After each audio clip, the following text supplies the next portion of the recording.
The chamber of the galactic confluence stretched vast and gleaming, its walls made of crystallized light that shifted through colors no human eye should have been able to see. 12 pedestals rose from the floor, each holding a representative from the most powerful species in this sector of space. They had ruled here for over 3,000 years, unchallenged and absolute. Ambassador David Chen stood at the center of the chamber, a small figure in a simple dark suit. Around him, the aliens towered or floated or coiled depending on their biology. Some looked at him with multiple eyes. Others sensed him through methods humans still didn't fully understand. But all of them shared one thing in common. They did not take him seriously. The Human Confederation formally protests the presence of your military fleet in our territory, Chen said, his voice steady and clear. We demand immediate withdrawal from the New Harmony system. This is not a negotiation. This is a warning. A sound rippled through the chamber. It took Chen a moment to recognize it as laughter. The confluence species didn't laugh the same way humans did, but the meaning was unmistakable. They found him amusing.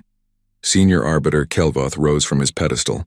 He was tall, nearly 3 meters, with silver skin that reflected the chamber's shifting light. His species, the Varen, had led the confluence for 800 years. They were brilliant strategists, master engineers, and completely convinced of their superiority. Ambassador Chen, Kelvoth said, his voice like wind through metal chimes. Your species has been in space for what? 200 years? We have maintained peace in this sector for millennia. New Harmony sits on resources that would benefit the entire galactic community. Your small colony has no rightful claim to an entire system. We settled it first, Chen replied. Under galactic law, that grants us territorial rights. You taught us that law. Now you want to ignore it. Another representative spoke up. This one was a Thracian, a being that looked like flowing water held in a vaguely humanoid shape. Your colony has fewer than 5 million inhabitants. Our civilizations number in the trillions. Surely you see the arithmetic, human. The needs of the many outweigh the desires of the few. Chen's jaw tightened. He had expected this. For the past 6 months, the confluence had been making these arguments, slowly escalating their pressure. First it was requests, then suggestions, then demands. Now they had moved a fleet of 300 warships to the edge of human space. We see the arithmetic perfectly, Chen said. 300 ships against 20 human vessels currently in the New Harmony system. You think those numbers mean you've already won, but numbers aren't everything. No, Kelvoth agreed, sounding almost kind. They are not. Technology matters. Experience matters. And in both areas, humanity is severely lacking. Your ships are crude. Your weapons are basic. Your tactics are... He paused as if searching for a polite word. Untested on a galactic scale. We've been peaceful, Chen said. For 180 years, humanity has traded fairly, honored every treaty, and resolved disputes through diplomacy. We've been good neighbors. That doesn't mean we're helpless. A representative that looked like a collection of floating crystals chimed in. We have reviewed your military capacity, Ambassador. Your entire fleet numbers perhaps 800 vessels, scattered across dozens of systems. Even if you recalled every ship, you would be outnumbered. Our combined forces exceed 40,000 ships. Chen looked around the chamber, meeting as many eyes as he could. Then why do you need 300 ships to take one system from us? If we're so weak, why not send 10 ships? 5, why show such force? The question hung in the air. For a moment, none of the confluence representatives responded. Then Kelvoth spoke again, and this time his voice was harder. We show force to avoid bloodshed, Ambassador. We want your people to understand the futility of resistance. Surrender New Harmony peacefully. Relocate your colonists, and no one needs to die. Refuse, and the responsibility for what follows rests on human shoulders. Chen reached into his jacket and pulled out a small data chip. He placed it on the floor in the center of the chamber.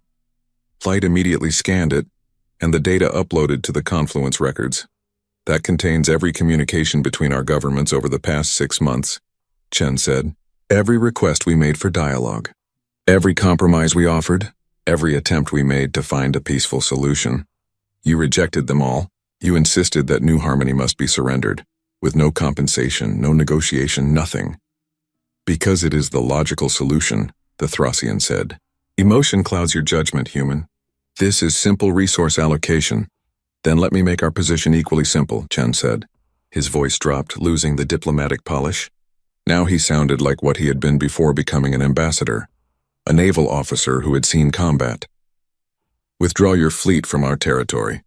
Do not enter the New Harmony system. Do not threaten our people. If you do, we will defend what is ours. There will be no second warning. There will be no further negotiations. There will be consequences. The laughter returned louder this time. Even Kelvoth's serious demeanor cracked slightly. Consequences, the Varen leader said. Ambassador, please. We are trying to avoid a massacre. Your 20 ships against our 300. It would be over in minutes. And if by some miracle you damaged our fleet, we have thousands more. What consequence could you possibly impose on us? Chen picked up his data chip. He looked tired suddenly, much older than his 50 years. My government instructed me to make this warning, to give you every chance to avoid what comes next. I've done that. The rest is up to you. He turned to leave, but Kelvoth's voice stopped him. Ambassador Chen. One moment. The Varen leader descended from his pedestal, towering over the human. I want you to understand something. This isn't personal. This isn't hatred. This is simply the way galactic civilization works. The strong make decisions that benefit the majority. The weak accept these decisions. It has always been this way. Chen looked up at him.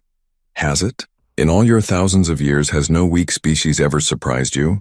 Has no underestimated opponent ever made you regret your certainty? Not in my lifetime, Kelvoth said. And I am 400 years old.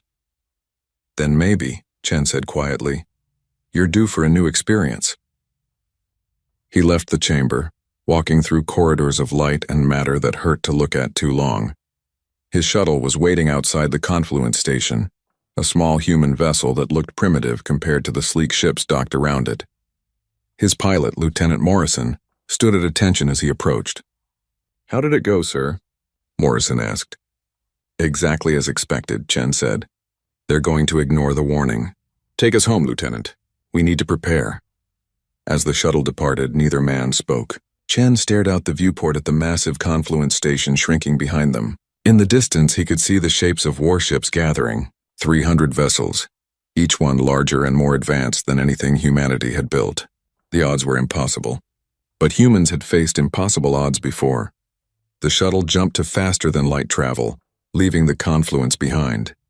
Chen opened a secure communication channel to Earth. The transmission would take 3 days to arrive, but it needed to be sent immediately. Ambassador Chen to Earth Command, he said into the recorder. The warning has been delivered and rejected. The Confluence will move on New Harmony within the week. Recommend immediate implementation of Protocol Thorn. Authorization code, Chen 77 Delta Alpha. He stopped the recording and closed his eyes. Protocol Thorn. They had hoped it would never come to this. For nearly 2 centuries, humanity had worked to avoid galactic conflict. They had swallowed insults, accepted unfavorable trades, and taken the long path around disputes. Not because they were cowards, but because they remembered. Humans remembered their own history. The wars that had nearly destroyed Earth. The weapons that could crack continents. The bioengineered plagues. The orbital strikes. The nuclear fire. Humanity had climbed out of its own ashes twice, and the lessons had been burned into their collective memory. Never again. Never let it get that bad again. Find another way. But there was a second lesson, one that the Confluence didn't understand. When humans said never again, it meant 2 things. Never again would they destroy themselves, and never again would they let themselves be destroyed by others. The shuttle arrived at New Harmony 4 days later. The colony world was beautiful, a perfect mix of Earth-like continents and alien ecosystems. 5 million people had built lives here over 3 generations. They had farms and cities, universities and factories. They had children who had never seen Earth but called themselves human with pride. Now orbital platforms were being loaded with escape pods. Parks were being converted to temporary shelters. Every civilian ship in the system was being prepared for evacuation. Governor Sarah Park met Chen at the spaceport. She was young for a planetary governor, only 40 with gray already streaking through her black hair. The stress of the past months had aged her. They're really coming, she said. It wasn't a question. Yes, Chen confirmed. You have perhaps 5 days. 6 at most. And Earth? The fleet? Coming, Chen said. But they won't arrive in time to save the colony. Only to avenge it. Park's face hardened. Then we evacuate. Every person. Every animal we can carry. Every data file, every genetic sample, every piece of art and history. If they want New Harmony, they'll get dirt and empty buildings. Not quite empty, Chen said quietly. Park looked at him sharply. You don't mean Protocol Thorn, Chen confirmed. This is our home. If they take it, they'll pay for every meter. Within hours, the evacuation began in earnest. Ships launched around the clock, each one packed with people and whatever they could carry. Families said goodbye to homes they had built with their own hands. Farmers left fields ready for harvest. Children left schools mid-semester. But no one complained. No one refused. This was humanity's strength, forged in centuries of disaster. When survival demanded it, humans could abandon anything except each other. In orbit, the 20 human warships of the New Harmony Defense Fleet held their position. They were small ships, frigates and destroyers, with a single light cruiser as the flagship. Against 300 Confluence vessels, they had no chance. But that wasn't the point anymore. Captain Elizabeth Worth commanded the cruiser Defiant. She was 55, a veteran of the Belt Wars and the Martian Uprising. She had killed before and would kill again. But she had never run from a fight. Her crew was entirely volunteer. Every person on those 20 ships had chosen to stay. They had given up their places on evacuation vessels to save civilians. They knew what was coming. How long until the Confluence fleet arrives? Worth asked her tactical officer. 3 days, Captain. Maybe less if they push their drives. Good, Worth said. That gives us 3 days to make them regret every light year they traveled to get here. On the planet below, Governor Park supervised the final preparations. In the colony's deepest mine shafts, engineering teams were installing devices that had been smuggled in over the past month. Fusion charges, antimatter bombs, seismic triggers, enough to crack the planet's crust like an egg. Are we really doing this? One of the engineers asked. He was young, barely 20. Destroying our own world? It's not our world anymore, Park said. The moment they decided to take it, it became a weapon, and we decide how that weapon is used. Back on Earth, the Human Confederation's military command was in chaos. Admiral James Zhao stared at the tactical display showing their fleet positions. 800 ships total, and none of them closer than 2 weeks from New Harmony at maximum speed. We can't get there in time, his second-in-command said. The colony will fall before we arrive. Then we make sure it falls on our terms, Zhao replied. He activated the fleet-wide communication system. All commands, this is Admiral Zhao. Execute Protocol Thorn, full authorization. New Harmony is lost, but this war hasn't even started yet. Across human space, ships received their orders. Fleets began moving not toward New Harmony but toward Confluence territory. Covert teams that had been positioned for months activated. Resources were redirected. Treaties with non-Confluence species were quietly renegotiated. Humanity was going to war. On the edge of the New Harmony system, sensors detected the approaching Confluence armada. 300 ships advancing in perfect formation. They were beautiful in a terrible way, each one a masterpiece of engineering. They represented thousands of years of advancement, the pinnacle of galactic military power. Captain Worth watched them on her display. Her ship's AI calculated firing solutions, engagement patterns, survival probability. The number for survival was 0.03%. Effectively impossible. All ships, she transmitted to her small fleet. Remember why we're here. Remember who we're protecting. And remember that we tried to warn them. Whatever happens next, history will know we tried. The Confluence fleet crossed into human territory. Admiral Kelthor, son of Senior Arbiter Kelvoth, commanded the armada. He expected a quick campaign. A brief show of force, a token resistance, and then human surrender. His father had promised this would be bloodless if done correctly. Then his sensors detected the 20 human ships moving to intercept. They're actually going to fight, his tactical officer said, sounding surprised. Bravery without wisdom is just suicide, Kelthor replied. Target their command ship. Single precision strike. Let's make this quick. The distance closed. In the cold mathematics of space warfare, the outcome was already decided. But mathematics didn't account for one thing. Humans had nothing left to lose. Captain Worth looked at her crew. They were ready. They were scared, but ready. All ships, she said. For New Harmony. For humanity. No pardons, no mercy. No retreat. The Defiant's engines flared to maximum as it charged directly at the Confluence formation. Behind it, 19 other ships followed. The battle was about to begin, and the galaxy was about to learn what happened when you ignored a human warning. Admiral Kelthor watched the human ships approach on his tactical display with something close to sadness. They were small vessels, barely worth calling warships by Confluence standards. His flagship alone massed more than all 20 human ships combined. This wasn't going to be a battle. It was going to be an execution. "Sir, the humans are not responding to our hails," his communications officer reported. "They've made their choice," Kelthor said. He was young for a Varan admiral, only 70 years old, but he had studied warfare his entire life. "Target their lead vessel. Fire a warning shot across their bow. Perhaps they'll see reason at the last moment." The Confluence flagship's primary weapon charged and fired. A beam of concentrated energy lanced across space, passing within 100 meters of the human cruiser Defiant. It was a demonstration of accuracy and power. The message was clear: we can destroy you anytime we choose. The human ships didn't slow down. They didn't change course. They accelerated. "Strange," Kelthor's tactical officer muttered. "Their formation is all wrong. They're not even trying to use standard defensive patterns." "Because they don't know how," another officer said. "Humans are new to void combat. They're probably panicking." But Kelthor wasn't so sure.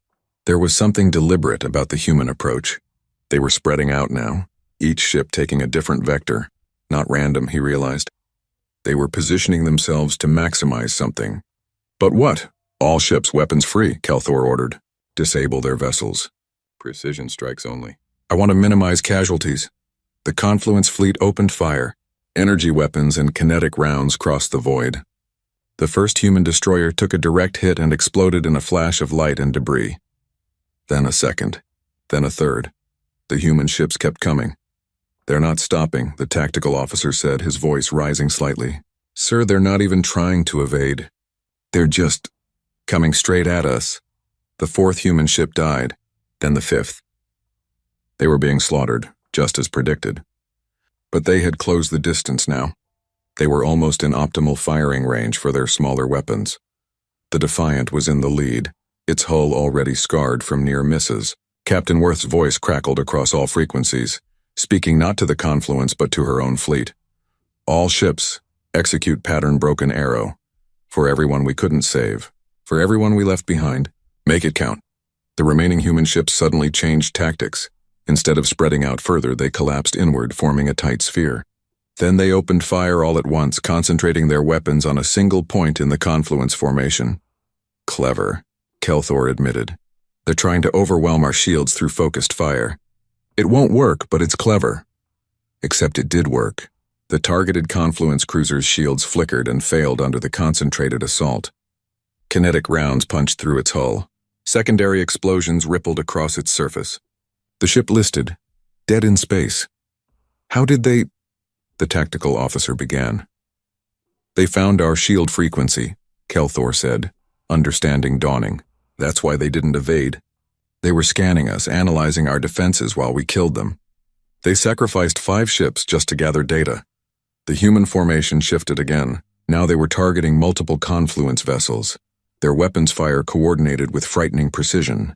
Another Confluence ship took critical damage. Then another. "Return fire," Kelthor ordered. "Full power." "Destroy them!" The Confluence fleet unleashed its full might. The 6th human ship vanished in a fireball. The 7th broke in half. The 8th lost its engines and spun helplessly away. But even the dying ships kept firing until their power cores failed. The Defiant took a direct hit that tore away a third of its hull. Atmosphere vented into space. Internal explosions rippled through the ship.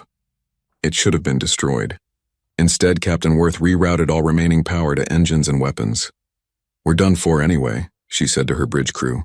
"Those who were still alive, at least. Let's make it mean something." The Defiant accelerated one final time, driving straight toward Kelthor's flagship. The Confluence vessel's automated defenses opened fire, shredding the human cruiser piece by piece. But Worth had calculated the trajectory perfectly. The Defiant's momentum was already committed. "Admiral, that ship is going to ram us," the tactical officer shouted. "Evasive maneuvers," Kelthor ordered too late. The Defiant, or what was left of it, crashed into the flagship's port side. The impact wasn't enough to destroy the larger vessel. but the human ship's antimatter reactor detonated on contact. The explosion tore a massive hole in the flagship's hull, killing hundreds of crew members and crippling the ship's main weapons array. Worth's last transmission echoed across all frequencies. For New Harmony, no pardons. Kelthor pulled himself up from where the impact had thrown him. Half his bridge crew was dead. Systems were failing all around him. His beautiful flagship, pride of the Varen fleet, was crippled. Damage report, he demanded. Catastrophic, sir. Portside weapons offline. Shield generators destroyed. We're venting atmosphere from 40 decks. Casualty count still rising. Current estimate, 600 dead, another 300 wounded. 600 dead. From a single human ship that had already been destroyed. Kelthor felt something cold settle in his chest. The battle continued. The remaining human ships were fighting with a ferocity that defied explanation. They were outgunned, outmatched, dying by the dozens, but they refused to stop. One destroyer, its weapons destroyed and engines failing, used its last bit of maneuvering power to collide with a Confluence frigate. Both ships were annihilated in the collision. Another human ship, surrounded by 5 Confluence vessels, overloaded its reactor deliberately. The explosion took out 3 of its attackers. They're insane, Kelthor's second-in-command said. They're killing themselves to hurt us. No, Kelthor said quietly. They're buying time. Every minute we spend fighting them is another minute their civilians escape. The realization didn't make him feel better. If anything, it made the whole thing worse. These humans were dying not because they thought they could win, but because they wanted their people to live. It was brave and stupid and terrifying all at once. The last human ship, a small frigate called Remembrance, was alone now. It was surrounded by 50 Confluence vessels, all of them damaged to some degree. The frigate's shields were down. Its weapons were offline. It was dead in space. Hail them, Kelthor ordered. Offer surrender, please. Enough blood has been spilled. The communication channel opened. A human voice responded. Female, young, barely more than 20 years old by Kelthor's estimation. This is Lieutenant Commander Sarah Vance of the Remembrance. We don't surrender. But thank you for the offer. You're going to die, Kelthor said. Your ship is disabled. Your crew is wounded. You've fought bravely. No one will question your honor if you surrender now. Honor isn't why we fight, Vance replied. We fight because you came to our home and told us it wasn't ours anymore. We fight because you ignored our warning. We fight because someone has to. Then you die for nothing, Kelthor said. Your fleet is destroyed. Your colony will still fall. Your death changes nothing. There was a pause. Then Vance spoke again, and this time her voice was sad but steady. Maybe you're right. But you'll remember us. Every one of you who survives this battle will remember that 20 human ships made 300 of yours bleed. You'll remember that we didn't run. And when your fleet reaches New Harmony, when you see what we left for you there, you'll remember this moment. You'll remember that we tried to warn you. The Remembrance's power core began to spike. Kelthor realized what was happening a second too late. All ships move away from that vessel. She's going to... The Remembrance detonated. The explosion caught 4 Confluence ships too close to escape. 2 were destroyed outright. 2 more were crippled beyond repair. Kelthor stared at the empty space where the human frigate had been. 20 ships. All destroyed. But the butcher's bill for the Confluence was 47 vessels destroyed or disabled. Nearly 15% of their fleet. Lost in a battle that was supposed to be a simple demonstration of power. Sir, we're receiving a transmission from New Harmony, the communications officer said. It's on all frequencies, repeating. Play it. A calm human voice filled the bridge. This is Governor Sarah Park of New Harmony Colony. To the Confluence fleet. You have defeated our defense force. You may now proceed to our planet unopposed. However, I want you to know that every civilian has been evacuated. You will find empty cities and abandoned farms. You came here for resources. You will find that we have sabotaged every mine, every factory, every piece of infrastructure we built. This world is ours, and if we cannot keep it, we will ensure it costs you everything to take it. The transmission ended. Kelthor sat in his command chair, staring at the tactical display. His fleet was damaged, his flagship crippled, thousands of his people dead or wounded, and the battle hadn't even really started yet. This was supposed to be the easy part. Analysis of the battle, he ordered. I want to know how they achieved such a favorable exchange ratio. His tactical officer worked quickly, reviewing the engagement data. When he looked up, his expression was disturbed. Sir, those human ships, they weren't military vessels. At least they weren't originally. Our scans show civilian power cores, retrofitted weapon systems, and modified hulls. They were cargo ships, mining vessels, passenger liners. Someone converted them for combat. Kelthor felt that cold sensation again. You're saying those were civilians? Not soldiers? Volunteers, sir. Based on the communication patterns we intercepted, every person on those ships chose to stay behind when the evacuation began. They were buying time for their families to escape. The bridge was silent. Kelthor's crew, all of them experienced military personnel, were trying to process what they had just heard. The ships they had destroyed weren't even proper warships. They were civilians in converted vessels, and those civilians had inflicted devastating losses on a fleet that outmatched them in every measurable way. Where is the human military fleet? Kelthor asked quietly. The tactical officer checked his sensors. Unknown, sir. We haven't detected any major human fleet movements. According to our intelligence, their main battle fleet is scattered across a dozen systems. It would take them weeks to assemble. Then what we just fought wasn't even their real navy, Kelthor said. Those were just the people who lived on New Harmony. The colonists themselves. The implications hung heavy in the air. If civilians could fight like that, what would actual human soldiers be capable of? Resume course for New Harmony, Kelthor ordered. But slowly. I want full scans of the system before we enter orbit. And someone get medical teams to all the damaged ships. Our people need help. As his fleet limped toward the planet, Kelthor sent a priority message to his father back on the Confluence homeworld. The message detailed the battle, the casualties, and the disturbing effectiveness of the human resistance. He ended the message with a question. Father, what have we started? The fleet reached New Harmony's orbit 3 days later. The planet hung beautiful and silent below them. Scans confirmed Governor Park's claim. Every city was empty. Every installation was offline. There were no signs of life except for automated systems. Sir, we're detecting massive power signatures beneath the surface, the tactical officer reported. Multiple locations across the planet. They're concentrated in the deepest mine shafts and geological fault lines. Kelthor felt a terrible certainty settle over him. What kind of power signatures? Fusion cores, antimatter containment fields, seismic charges. Sir, the entire planet is rigged to explode.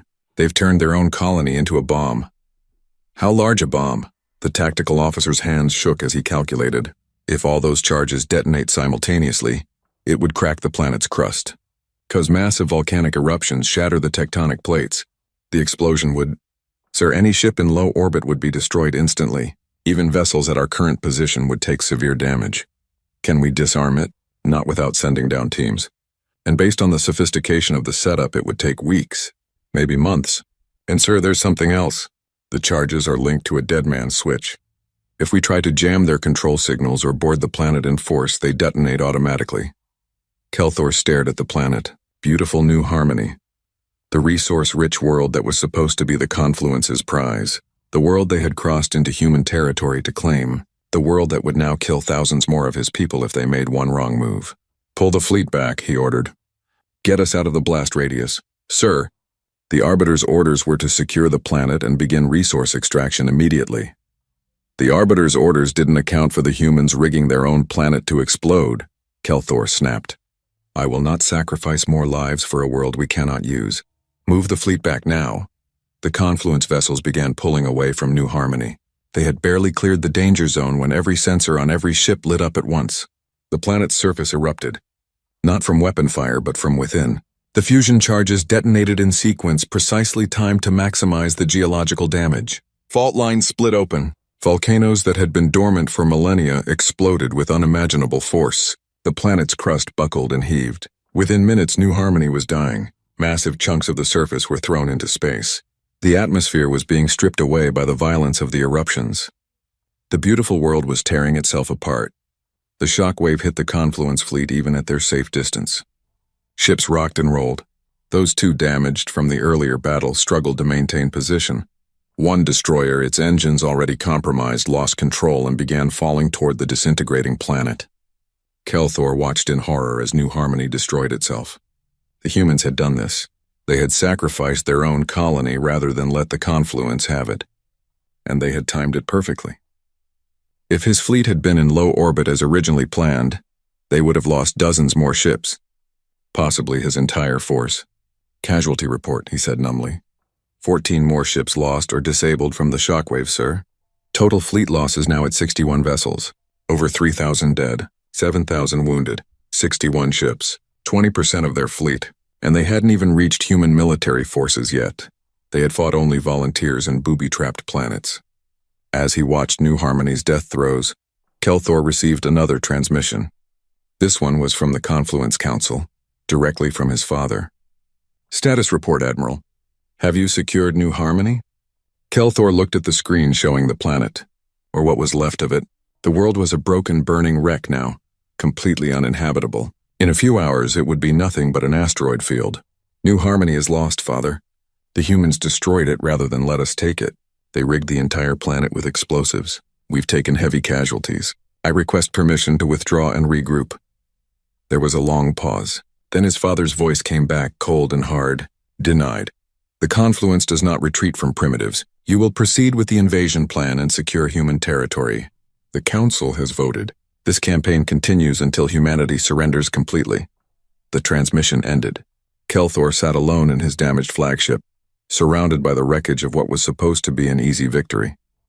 Behind him, New Harmony finished dying.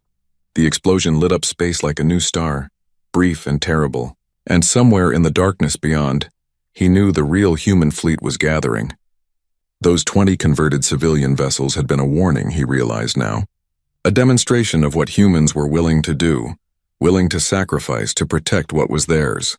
The Confluence had ignored their warning, had dismissed their threats, had attacked their home, and now they were going to learn what that really cost. The war had truly begun. The emergency session of the Galactic Confluence Council convened within hours of New Harmony's destruction. The 12 representatives gathered in the chamber of shifting light, but the atmosphere was different now. There was no laughter, no casual dismissal. Fear had entered the room, though none would openly admit it. Senior Arbiter Kelvoth stood at the center, his silver skin seeming dimmer than before. He had just received the full casualty reports from his son's fleet. 61 ships lost, over 3,000 dead, another 7,000 wounded, and nothing to show for it except a destroyed planet that was useless to everyone now. This is an outrage, the Thracian representative said, its watery form rippling with agitation. The humans destroyed their own colony. They killed themselves out of spite. This is the behavior of mad creatures, is it? Asked a representative from the Kelrath species, a being that resembled a massive insect with crystalline wings. Or is it the behavior of a species that means exactly what it says? They warned us. We ignored the warning. This is the result. We cannot appear weak, Kelvoth said, his voice carrying the weight of grief for his son's losses. If we withdraw now, every minor species in the galaxy will think they can defy us. We must continue. We must show humanity that their resistance is futile. At what cost? Another representative asked. We've lost 20% of the invasion fleet. Against civilians, what happens when we face their actual military? We have reserves, Kelvoth insisted. 40,000 ships total across all Confluence space. Even if humanity's full fleet is 800 vessels, we still outnumber them 50-1. Numbers didn't help us at New Harmony, the Kelrath said quietly. Before Kelvoth could respond, an aide rushed into the chamber. Such interruptions were almost unheard of, but the aide's urgency was obvious. Senior Arbiter, we're receiving reports from all border systems. Human vessels have been detected, not attacking, but blocking. They've established perimeters around every Confluence system, preventing ships from entering or leaving. The chamber erupted in confused voices. The Thracian spoke over the others. How many ships? Where did they come from? 400 vessels, sir. They appeared simultaneously in 40 different locations. Our intelligence had no indication they were even assembling such a fleet. Kelvoth felt something twist in his chest. 400 ships, exactly as many as his intelligence reports had said humanity possessed beyond the New Harmony Defense Force. That meant every combat-capable human vessel was now deployed. They were committing everything to this war. Are they attacking? He demanded. No, sir. They're just waiting, blocking trade routes and communication channels. But they've broadcast a message. It's being repeated on all frequencies. Play it. The voice that filled the chamber was calm, measured, and absolutely certain. It belonged to Admiral James Zhao of the Human Confederation Navy. To the Galactic Confluence. You were given a warning. You ignored it. You attacked our colony. You killed our people. Now you will learn why humans survived extinction-level events on Earth 6 times. Why we emerged from our own worst wars and rebuilt. Why you should have listened when we told you to leave us alone. This is your second chance. Your last chance. Withdraw all forces from human territory. Recognize our sovereignty over all settled human worlds. Do this within 72 hours, or we will demonstrate why humanity's reputation for persistence and retribution is not propaganda. It is mercy showing restraint. You have 72 hours, the message ended. Silence filled the chamber. This is a bluff, Kelvoth said, but his voice lacked conviction. 400 ships cannot threaten the entire confluence, and can't they? The Kelrath representative said. They just blockaded 40 of our systems simultaneously. That level of coordination, that precise timing suggests a military capability we severely underestimated. I say we call their bluff, the Thracian said. Send our reserve fleets to break the blockades. Show them what real military power looks like. 3 species representatives voted with the Thracian, but 5 voted against. It was the first time in Confluence history that the Council had been so divided. We need more information, one of the neutral representatives said. What is humanity's actual military capacity? What are these extinction events they mentioned? What did they mean by persistence and retribution? I'll tell you what they meant, came a new voice. Ambassador Chen appeared on a communication screen, patched in from his ship somewhere in neutral space. They meant that humans don't forget. We don't forgive. And we don't stop, ever. You could have had peace. You could have had a neighbor who traded fairly and caused no trouble. Instead, you chose war. Now you get to see what humans become when you threaten our survival. Threatening us won't change anything, Kelvoth said. The Confluence has made its decision. We do not negotiate with those who defy us. Then enjoy the next 72 hours, Chen said. They'll be the last peaceful ones you have for a very long time. The transmission ended. The Confluence Council voted 8-4 in favor of continuing the war. Additional fleets would be dispatched to break the human blockades. The conflict would escalate until humanity surrendered or was destroyed. Kelvoth returned to his private chambers after the vote, exhausted and grieving. His son had survived the battle at New Harmony, but the report suggested the young admiral was traumatized by what he had witnessed.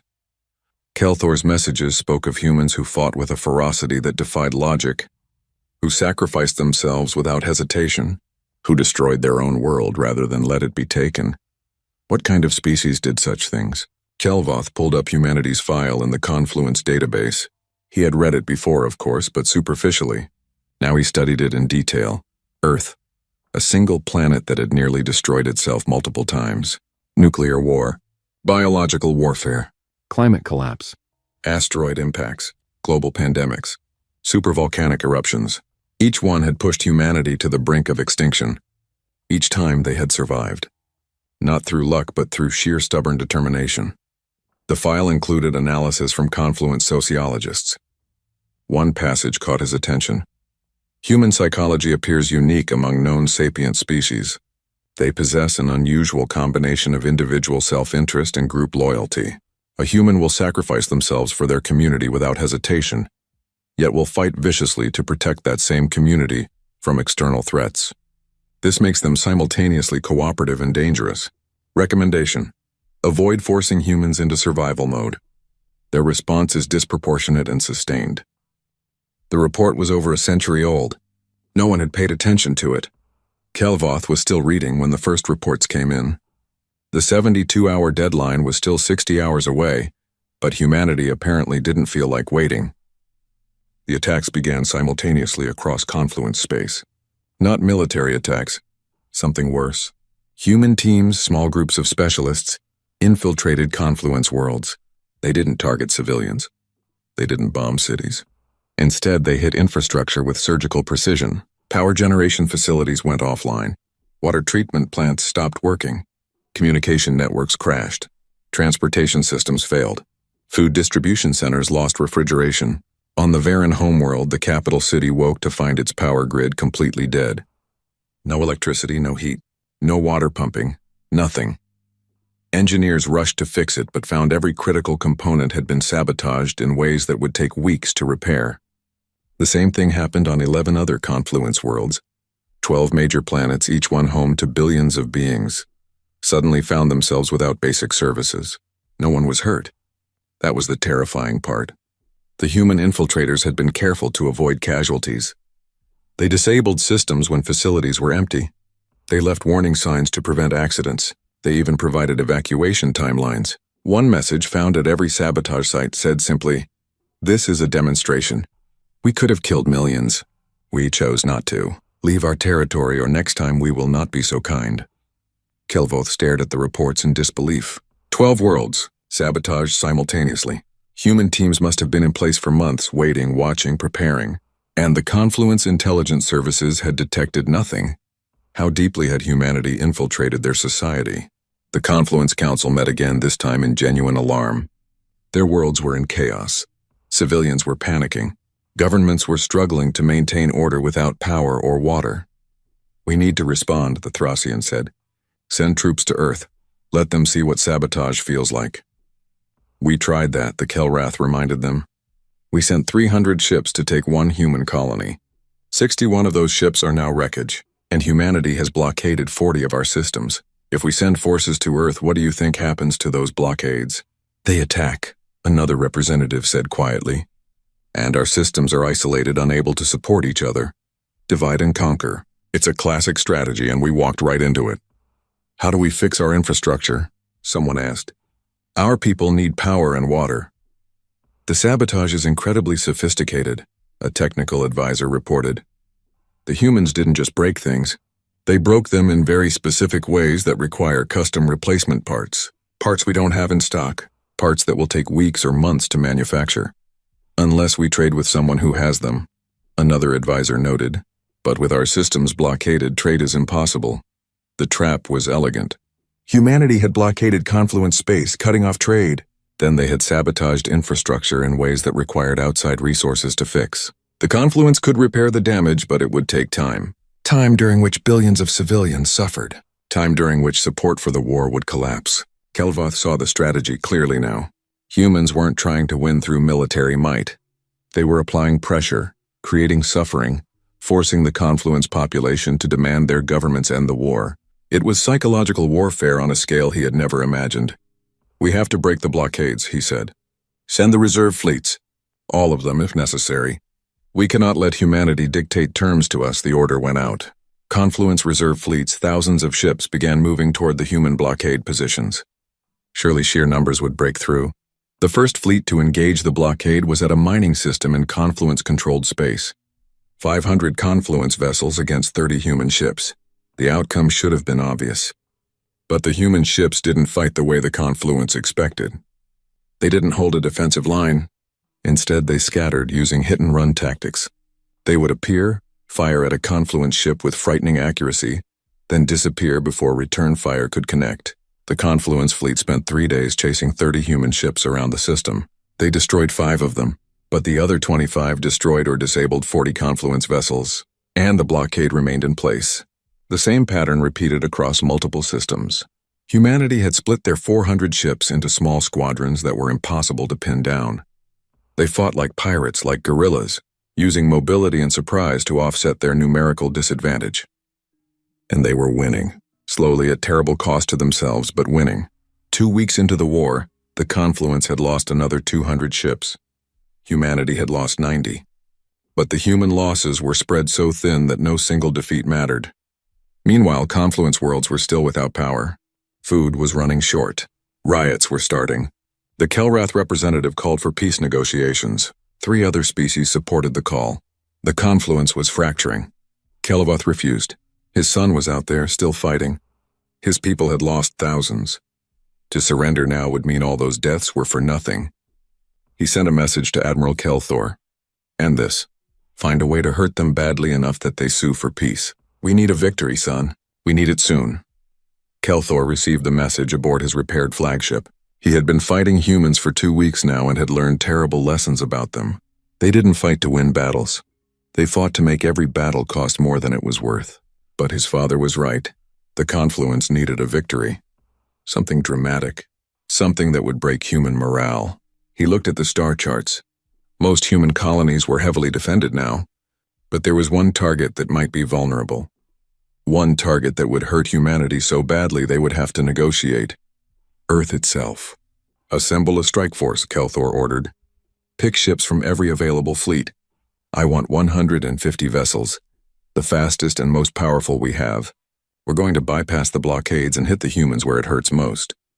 His second-in-command looked uncertain. Sir, Earth will be heavily defended. I'm counting on it, Kelthor said. Every ship defending Earth is a ship not blockading our systems. And if we can threaten their homeworld, force them to pull back to protect it, we break their stranglehold on our territory. It was a desperate plan, but desperate times called for desperate measures. The Confluence Strike Force assembled in secret, gathering ships from across their territory. They used captured human navigation data to plot a route that would bypass the main blockade positions. It would take them 2 weeks to reach Earth, but the element of surprise would be worth it. Kelthor didn't tell his father the full plan. He didn't tell anyone, because in his heart, he knew this wasn't about victory anymore. This was about survival. The Confluence was losing this war in ways that wouldn't show up on casualty reports for months. Their economy was collapsing. Their population was turning against the government. Their military was being bled dry by an enemy that refused to fight fair. This attack on Earth was a gamble. If it worked, humanity might negotiate. If it failed, Kelthor didn't want to think about what failure would mean. The strike force departed in secret, moving through lesser-known hyperspace routes. Kelthor sat in his command chair and tried not to think about the warnings Ambassador Chen had given. Tried not to remember the human voices on those 20 doomed ships at New Harmony. Tried not to wonder what would happen if he was wrong. Behind him, in Confluence space, the situation continued to deteriorate. More systems fell to human sabotage. More civilians suffered. More governments faced rebellion. The war was 2 weeks old, and the Confluence was already losing. They just didn't know it yet. The Confluence Strike Force traveled through hyperspace for 2 weeks, silent and determined. 150 ships, the finest vessels from a dozen species, all focused on a single mission. They would strike at Earth, the human homeworld, and force humanity to negotiate. Admiral Kelthor had staked everything on this gamble. As they approached the Sol system, Kelthor reviewed what little intelligence they had on Earth's defenses. The planet was supposedly protected by a defense grid and a fleet of perhaps 50 ships. Against his 150 vessels, those defenses should crumble quickly. He would issue an ultimatum: withdraw from Confluence space or watch your homeworld burn. He didn't want to hurt civilians. After seeing what humans were willing to do at New Harmony, after fighting them for 2 weeks, he had developed a grudging respect for them. But the Confluence was dying. His people were suffering. He needed to end this war, and threatening Earth was the only way he could think to do it. The strike force emerged from hyperspace at the edge of the Sol system. Sensors immediately began scanning for human defenses. Sir, we're detecting minimal defense presence, the tactical officer reported. 12 ships in orbit around Earth, no sign of additional forces. 12 ships, even fewer than expected. Kelthor felt a cold suspicion settle over him. After 2 weeks of clever tactics and brutal efficiency, why would humanity leave their homeworld so poorly defended? Full scan, he ordered. I want to know the position of every object larger than a shuttle in this system. Check every asteroid, every moon, every debris field. His tactical officer worked for several minutes, reviewing the sensor data carefully. Sir, I'm detecting unusual readings throughout the system. Small power signatures, thousands of them, but they're dormant. They could be sensor buoys or mines or ships in stealth mode, Kelthor finished. His suspicion was growing into certainty. This is a trap. Sir, should we withdraw? Kelthor looked at the tactical display. Earth hung there, blue and beautiful. The birthplace of humanity. So close, he had come so far. His people were depending on him. If he turned back now without even trying, what would that accomplish? No, he said. But we proceed carefully. Battle formation, shields at maximum, weapons ready, and keep scanning. I want to know the instant anything changes. The Confluence fleet moved into the system, advancing slowly toward Earth. The 12 human ships in orbit did nothing. They just waited. Kelthor hailed them. Human vessels, this is Admiral Kelthor of the Galactic Confluence. Your homeworld is at our mercy. Withdraw your forces from Confluence space immediately, or we will be forced to demonstrate the price of your defiance. The response came quickly. The voice was familiar. Admiral James Zhao, commander of the human fleet.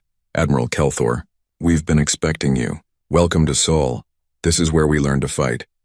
The moment Zhao finished speaking, the system lit up. Thousands of power signatures activated simultaneously. Ships decloaked in every direction. They had been hiding everywhere.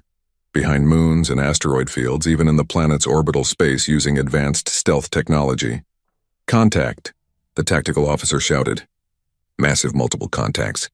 I'm reading. Sir, I'm reading over 3,000 vessels. 3,000. Kelthor felt his heart freeze. 3,000 ships. Humanity was supposed to have 800 vessels total. Where had the rest come from? Impossible, his second-in-command whispered. Our intelligence was wrong, Kelthor said. He understood now. Humanity had been hiding most of their fleet. All those months of appearing peaceful and weak had been deliberate. They had wanted the Confluence to underestimate them. The human ships surrounded his fleet completely. Kelthor's 150 vessels were caught in a perfect sphere of enemies. Escape was impossible. Admiral Zhao's voice filled the communication channels again. Admiral Kelthor, I'm going to explain something to you. Humans have been fighting each other for thousands of years. We've developed every weapon, every tactic, every strategy imaginable. We've fought on land, in air, in sea, and in space. We've waged wars that nearly destroyed our species. And every time we learned, every time we survived. Do you know what that taught us? Kelthor didn't respond. He was calculating odds, looking for any possible escape route. There was none. It taught us that the best way to win a war is to never let it start. Zhao continued. But when war comes anyway, when someone ignores every warning and every chance for peace, then we fight with everything we have. You came to our home, Admiral. You thought we'd left it undefended. But this is Earth. This is where 8 billion humans live. Did you really think we'd leave it vulnerable? Your fleet was supposed to be scattered across a dozen systems, Kelthor said, blockading our space. How did you get them all here? We didn't, Zhao said. The ships blockading your territory are still there. These ships are our reserve fleet, the one we've been building in secret for the past 50 years. The one we hoped we'd never need to use. You forced our hand, Admiral. You made us bring out everything. 50 years. Humanity had been preparing for this war for half a century. They had built a secret fleet, hidden it perfectly, and waited. They had played weak and peaceful while building the capacity to fight. You lied to us, Kelthor said. No, Zhao replied. We told you to stay out of our territory. We told you there would be consequences. You chose not to believe us. That's not lying. That's you being arrogant. The Confluence fleet was still surrounded. Kelthor's ships were powering weapons, but it was useless. Against 3,000 ships, they couldn't possibly win. What do you want? Kelthor asked. Your surrender, Zhao said simply. Power down your weapons. Lower your shields. Accept boarding parties that will take control of your vessels. Do this and no one else has to die today. Refuse and we will destroy your fleet. The choice is yours. Kelthor looked at his bridge crew. They were scared. He could see it in their faces. These were professional soldiers, but they had never faced odds this impossible. If I surrender, what happens to my people? He asked. We treat them with honor, Zhao said. Medical care for the wounded. Food and shelter for prisoners. Eventually repatriation when this war ends. We're not monsters, Admiral. We don't punish soldiers for following orders. And if I refuse, then you die. All of you. And when your fleet doesn't return home, your government will send another. And we'll destroy that one too. And another, until the Confluence runs out of ships or wisdom. Your choice, Admiral. Live as prisoners or die as examples. Kelthor closed his eyes. He thought of his father, back on the home world expecting victory. He thought of the thousands of crew members under his command, people who trusted him to bring them home. He thought of Captain Worth and her volunteers at New Harmony, who had died to buy time for their civilians to escape. These humans weren't bluffing. They had proven that over and over. And they were giving him a choice that his own forces had never given the humans. Surrender and live. All ships, he said quietly. Stand down. Power down weapons. Lower shields. We surrender. The relief on his bridge crew's faces was obvious, but the tactical officer had a question. Sir, why are they doing this? They have us trapped. They could just destroy us and remove us as a threat. Before Kelthor could answer, Admiral Zhao did. Because removing you as a threat isn't our goal. Our goal is ending this war. Dead soldiers are martyrs. Prisoners are teachers. When you go home, you'll tell your people what happened here. You'll tell them about the fleet they didn't know we had. You'll tell them that we offered mercy even when we didn't have to. And maybe, just maybe, they'll start listening to our warnings. Human boarding parties arrived within the hour. They were professional and polite. They provided medical care to Confluence wounded. They offered food and water to crew members who needed it. They treated their prisoners with a respect that confused and disturbed Kelthor. These were the same beings who had destroyed their own planet. The same ones who had fought to the death with converted civilian ships. The same ones who had sabotaged Confluence infrastructure. But here in victory they were merciful. One human officer, a young woman with captain's insignia, spoke to Kelthor as his crew was being processed. "I was at New Harmony," she said, "on one of the evacuation ships. I watched from orbit as the planet died. My grandmother chose to stay behind. She was on one of the defense ships. The Remembrance, Kelthor remembered that ship. The last one destroyed. The young commander who had detonated her vessel rather than surrender. "I'm sorry," he said, and meant it, "are you?" the captain asked. "My grandmother died because you came to our home. Because your people decided our colony didn't belong to us. Because you ignored our warning. So I want you to understand something. We don't forgive that. We don't pardon what you did. But we don't need to kill you to make you understand the price of what you've done." She walked away, leaving Kelthor with his thoughts. The captured Confluence fleet was held in Sol System for 3 days, while human engineers examined their ships and gathered intelligence. Then Admiral Zhao called Kelthor to his flagship. The human command ship was smaller than Kelthor expected, but clearly efficient. Zhao met him in a simple office, not the grand chambers Confluence admirals preferred. "Your ships will be returned to you," Zhao said without preamble. "We're removing your weapon systems and faster-than-light drives. You'll have conventional engines and life support, enough to get home but not enough to fight. You're letting us go?" Kelthor couldn't hide his surprise. "Yes," Zhao said. "But first I want to show you something." He activated a holographic display. It showed casualty reports from the war so far. Confluence losses: 418 ships, 12,000 dead, 30,000 wounded. Human losses: 167 ships, 6,000 dead, 11,000 wounded.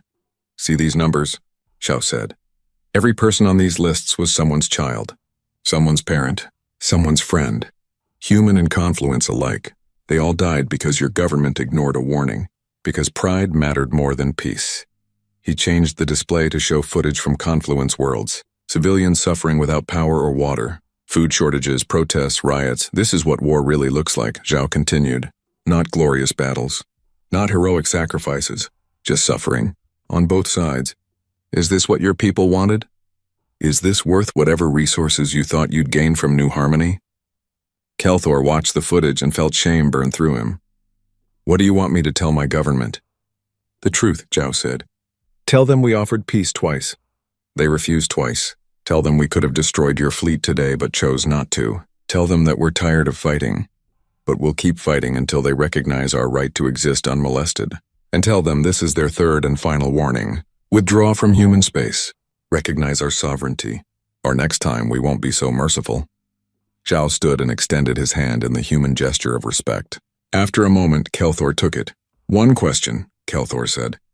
Why show mercy to an enemy? We tried to destroy your colony. We killed your people. Why not just eliminate us as a threat?" Zhao's expression was sad but firm. "Because we're human. We know what total war looks like. We know what genocide costs. We know what happens when you dehumanize your enemy and treat them as nothing but targets. We've done all of that to each other, over and over throughout our history. And every time we paid a terrible price. So yes, we could destroy you. We have the capability, but having the power to do something and choosing not to is what separates us from becoming the monsters we fight against." He released Kelthor's hand. "Go home, Admiral. Tell them we don't pardon what they did, but tell them we don't need revenge either. We just want to be left alone." The modified Confluence ships departed Sol System 3 days later, traveling slowly on their limited engines. It would take them a month to reach home. A month to think about what they had seen. Kelthor spent that time writing his report. Every detail of the battle, the trap, the mercy, the warning. He knew his father wouldn't want to hear it. The Confluence Council would probably ignore it. But he had to try. As they traveled, he thought about Captain Worth and her volunteers, about Governor Park and the colonists who had destroyed their own world, about Admiral Zhao and his mercy. These humans were terrifying, not because of their weapons or their tactics, but because they could be pushed to the brink of annihilation and still choose restraint. They could hate you for what you'd done and still treat you with dignity. They could win completely and still offer peace. That was the truly frightening thing. They didn't fight like soldiers. They fought like survivors, and survivors never forgot. When the fleet finally reached Confluence space, they found their territory still blockaded. Human ships still controlled the trade routes. But Kelthor broadcast his report on all frequencies, making sure everyone, civilian and military alike, could hear what had happened at Earth. The message was simple. We were given a third warning. We should take it, because next time they might not offer a fourth. His father received the message in his chambers on the Varen homeworld. Senior Arbiter Kelvoth read his son's report 3 times, each time hoping he had misread something. But the facts were clear. The Confluence had lost. Not just the battle at Earth, but the war. They had underestimated humanity from the start. Mistaken patience for weakness, mercy for cowardice, peace for inability to wage war. And now they were paying the price. The question was, would they learn from it? Or would pride push them to make the same mistake one final time? Kelvoth looked at the reports from his own worlds. Civilians were suffering. The economy was collapsing. 3 more species were demanding peace negotiations. The Confluence was fracturing. He had one choice left. One desperate gamble that might save his people or might doom them forever. He called an emergency meeting of the Council. It was time to make a decision. Either they sued for peace and admitted defeat, or they gambled everything on one last attack. An attack so devastating that humanity would have no choice but to surrender. Kelvoth had already made his choice. He just had to convince the others. The war was about to enter its final phase, and the price was about to get much, much higher. The emergency session of the Galactic Confluence Council was the most heated in their 3,000-year history. Senior Arbiter Kelvoth stood at the center of the chamber, but his authority was crumbling.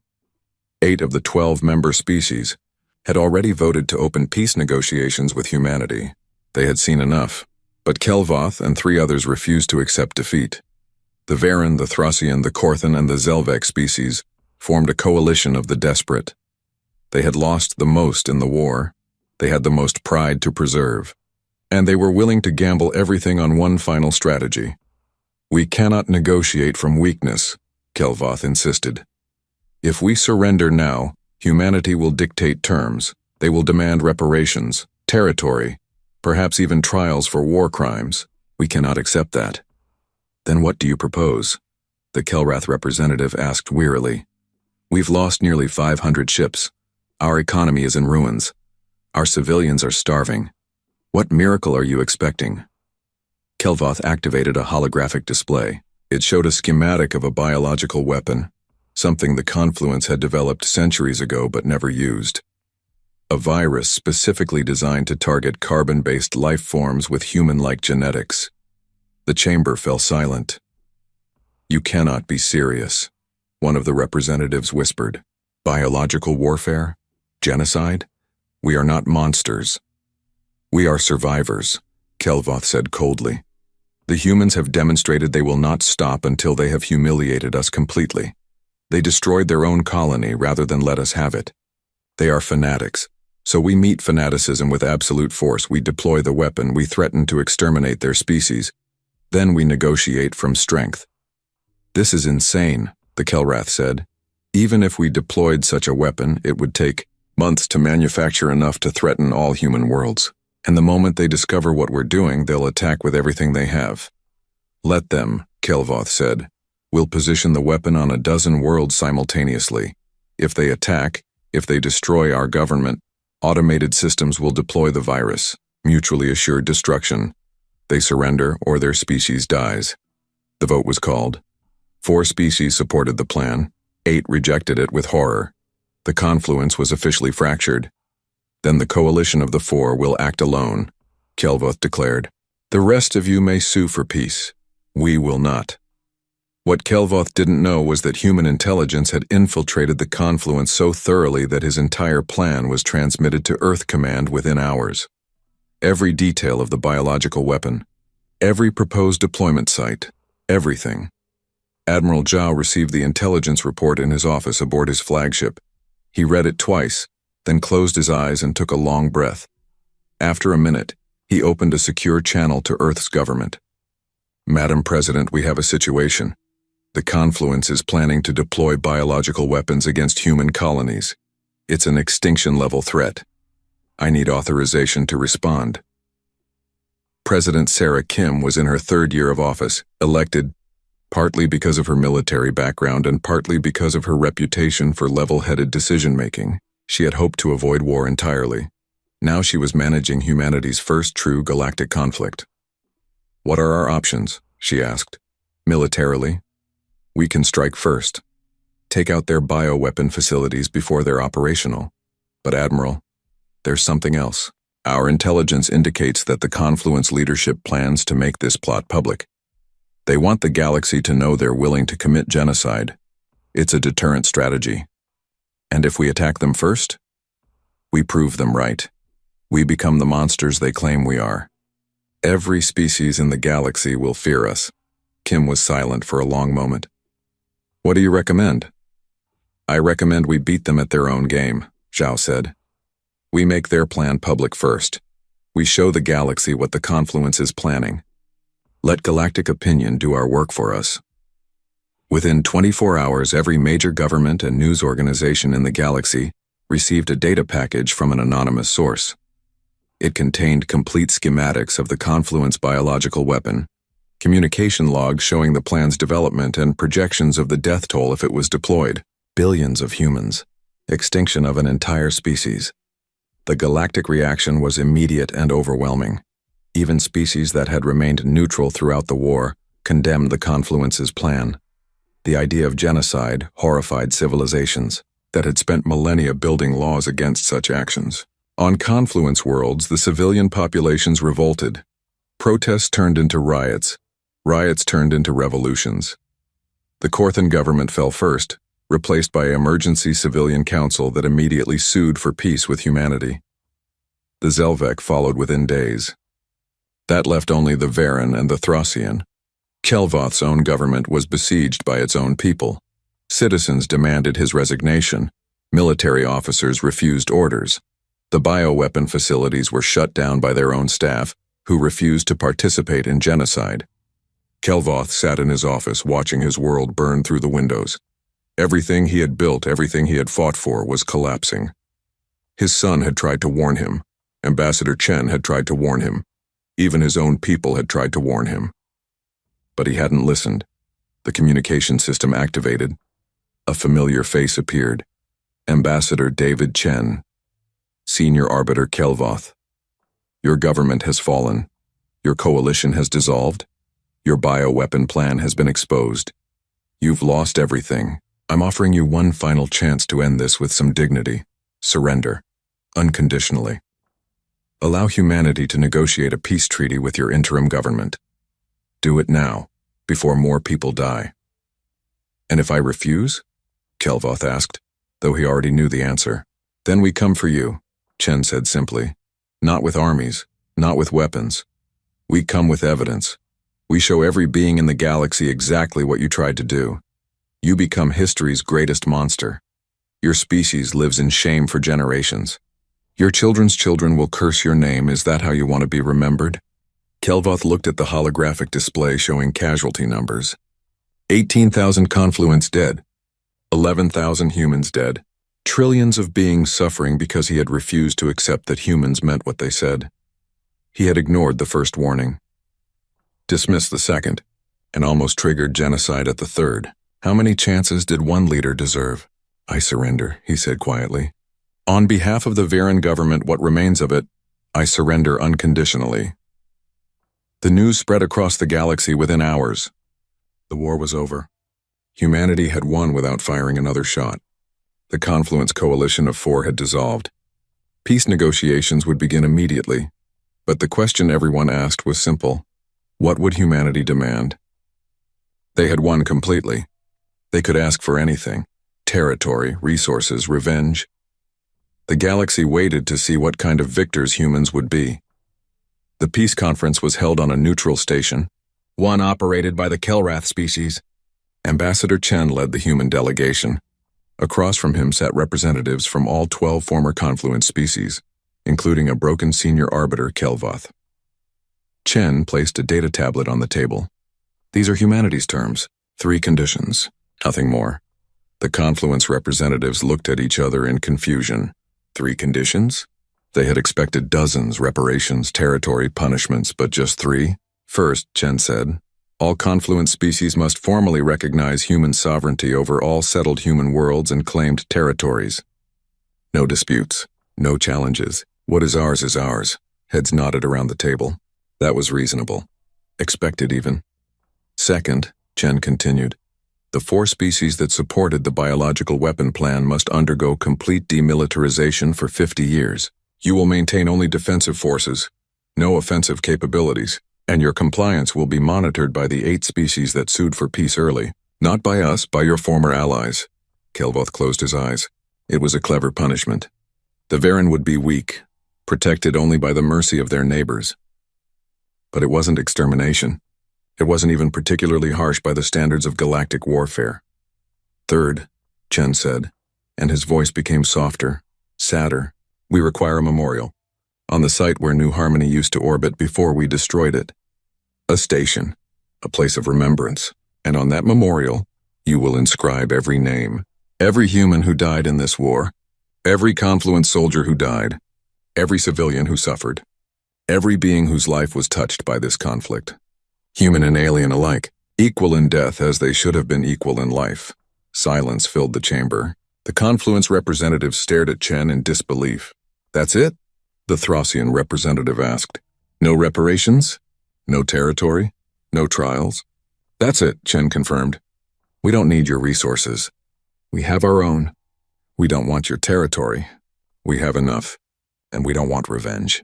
We just want you to remember. Remember what this war cost. Remember that we warned you. Remember that it didn't have to happen. Why? Kelvoth asked, his voice breaking. We tried to exterminate your species. We killed thousands of your people. Why show us mercy? Chen looked at him for a long moment. Because we're human, Senior Arbiter. We remember our own history. We know what revenge costs. We know what happens when you dehumanize your enemies and treat them as less than people. We've done it to ourselves over and over. And every time we paid a terrible price. So yes, we could destroy you. We could demand everything you have. But what would that make us? Just another oppressor. Just another reason for the next war. He stood up. We don't pardon what you did.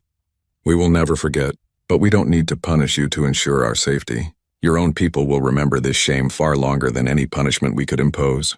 The memorial will stand for 1,000 years, reminding everyone who passes by that pride and arrogance led to suffering on both sides. That's justice enough. The treaty was signed that day. All 12 species agreed to the terms without changes. The war was officially over, barely 6 weeks after it had begun. The shortest galactic war in recorded history, and the first one ended not by the victor's sword, but by the victor's mercy. The years that followed were strange for everyone involved. The Confluence dissolved as a political entity, though the species remained connected through trade and cultural exchange.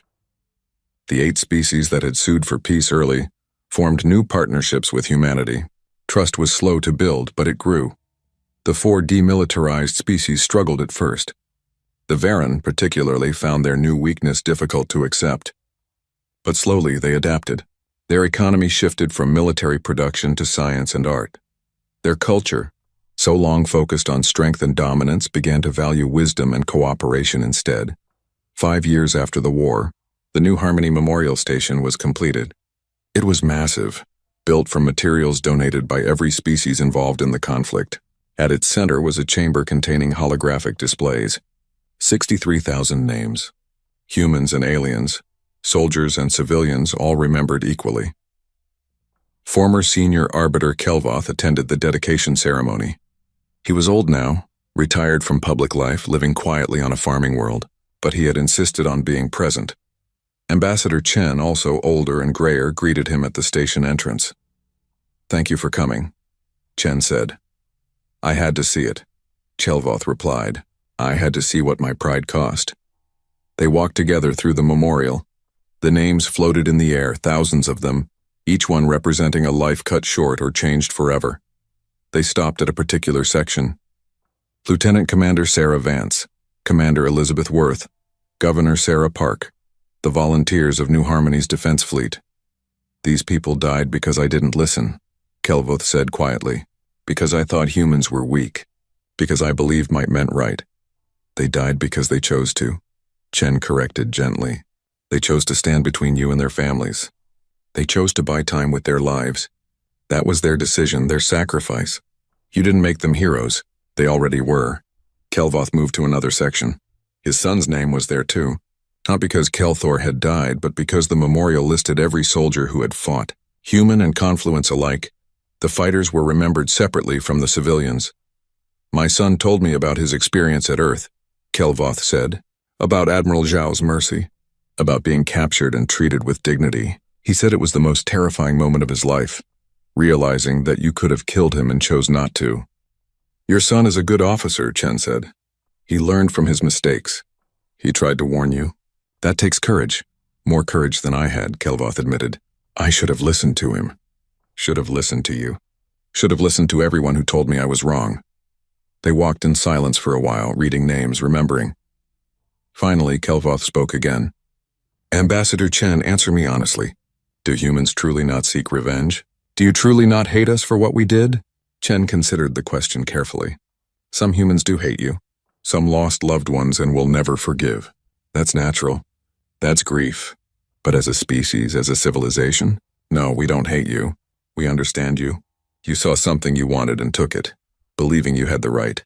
Humans have done the same thing countless times in our history. We've conquered, enslaved, destroyed, all in the name of strength and superiority. We know exactly what you are because we've been you. Then how did you stop? How did humanity learn to be better? We didn't stop, Chen said honestly. We still fight. We still have conflicts. But we learned to recognize the cost of those conflicts. We learned that winning isn't the same as being right. We learned that having power and choosing not to use it is true strength. We learned by nearly destroying ourselves 6 times, by seeing what we became when we gave in to our worst impulses. And we decided, collectively, painfully, that we had to be better. Not perfect, just better. Kelvoth nodded slowly. And now you're teaching us the same lesson. No, Chen said. We're showing you the option exists. Learning it is up to you.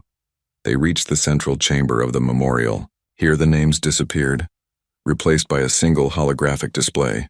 It showed 2 worlds, Earth and the Viren homeworld, both beautiful, both fragile, both populated by beings who loved and hoped and feared.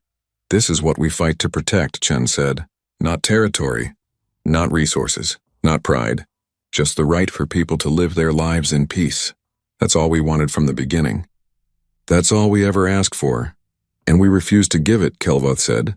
We thought we knew better. Yes, Chen agreed. And now you know the price of that arrogance. The question is, what will you do with that knowledge?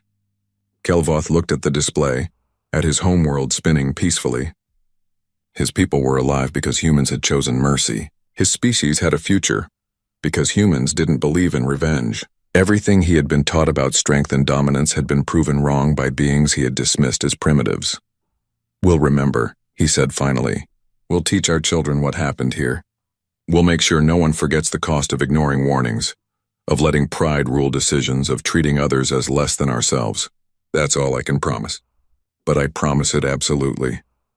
Then perhaps, Chen said, something good can come from all this tragedy. Perhaps the next generation will be wiser than ours. They left the memorial together, parting at the docking bays with a respectful nod. Kelvoth returned to his farm. Chen returned to Earth. 10 years after the war, a new generation of Viren children visited the memorial as part of their education. They read the names. They learned the history. They asked their teachers the question every child eventually asks. Why did we attack the humans? Why didn't we listen to their warnings? And the teachers, many of whom had fought in the war, gave the same answer every time. Because we were arrogant.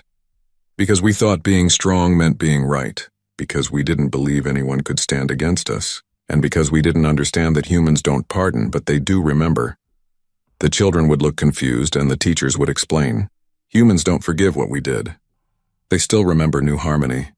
They still remember every name on this memorial, but they didn't need to destroy us to make us understand. They showed us mercy, and that mercy was more powerful than any weapon, because now we owe them a debt we can never repay. We owe them our existence, and that's something no one will ever forget. 30 years after the war, the Human Confederation and the former Confluence species formed a new alliance, not based on dominance but on mutual respect. The alliance's founding principle, inscribed on every official document, was simple: honor all warnings. Pride costs more than dignity. Ambassador Chen, old and ready to retire, attended the founding ceremony. Admiral Zhao stood beside him, equally aged. They watched as young representatives from a dozen species signed the charter, creating something new, something better. Do you think it will last? Zhao asked. Nothing lasts forever, Chen replied, but it's a start. And sometimes that's all you can hope for. 50 years after the war on Earth, a classroom full of children learned about the conflict. They were the generation born after the peace, children who had never known war. One student raised her hand. Teacher, why did we let them live? The Confluence tried to kill us all. Why didn't we destroy them when we had the chance? The teacher, a veteran of the war herself, smiled sadly. She had been asked this question hundreds of times over the years. Because being able to destroy someone and choosing not to is real strength. Because revenge might feel good for a moment, but mercy builds something that lasts. And because we're human, we remember what we've done to ourselves throughout history. We remember the wars that nearly ended us. We remember the weapons, the hatred, the genocide, and we decided as a species that we wouldn't become the monsters we once were. We would be better. But don't they hate us for winning? Another student asked. For making them weak? Some do, the teacher admitted. Some always will, but most are grateful, because we could have done to them what they tried to do to us. We had every reason, every justification, every opportunity, and we didn't. We showed them there was another way, and now 50 years later they're our partners. Our friends, our allies. Would that be true if we'd chosen revenge? The students were quiet, thinking. The teacher looked out the window at the peaceful Earth sky and thought about all the names on the New Harmony Memorial. All the people who had died so these children could grow up in a galaxy that chose wisdom over warfare. Remember, she told her students, humans don't pardon. We don't forget. But we don't need revenge to prove we're strong. We proved that by surviving, by rebuilding, by choosing mercy when we could have chosen destruction. That's what makes us human. That's what makes us strong. The lesson ended. The children went home.